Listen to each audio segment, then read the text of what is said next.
Tell her I'll be right out, she said to Carrie. She wasn't looking forward to another confrontation, but her curiosity got the better of her. Besides, not even Deanna was crazy enough to try anything right outside the store. Megan approached with caution. Deanna came alone, but that didn't mean there weren't others nearby. As she watched Deanna, Carrie watched her. Go back inside, she said. Why? Carrie objected. I wanna see this. Better do what your sister says, Deanna said with a confident sneer. Carrie glumly retreated and Megan continued her approach. If you try anything, she warned, I'll scream. And don't forget, I still have the pictures. Deanna removed her sunglasses and glared at her. There was an array of scratches upon her face. What do you want? Megan asked.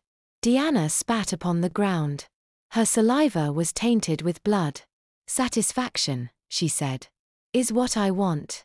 Satisfaction? See these? She asked, indicating her bruises. My friends gave me these. I gave them about the same, but that ain't the point. I told 'em that you had some shit on me. We were gonna mess you up. Real good. Megan's skin began to crawl. She looked back towards the pharmacy. Carrie was watching and a small crowd had gathered by the windows. So, she stammered. What happened? They thought it was funny, Deanna explained. That I'm this pissed off. A real fucking riot. Well, I don't like being laughed at. So we tangled. And here I am. Why? Megan asked. I told you. I want satisfaction. The first time, me and Lena double-teamed you. You never had a fucking chance. And then you and your fucking goon squad got me back. Fair enough. But what I wanna know is between you and me, who's got it and who doesn't. Deanna, I don't understand. Dumbass, I want you to fight me. A fair fight. No outside help. No weapons. I know I can kick your bitch ass. I just wanna be able to prove it. You're crazy, Megan remarked. Fight me. No. I'll give you first punch. You win, you'll never see me again. I'm not going to fight you, Megan insisted. But if you don't leave, I will call the cops. I demand satisfaction, goddamnit. Fucking fight me already.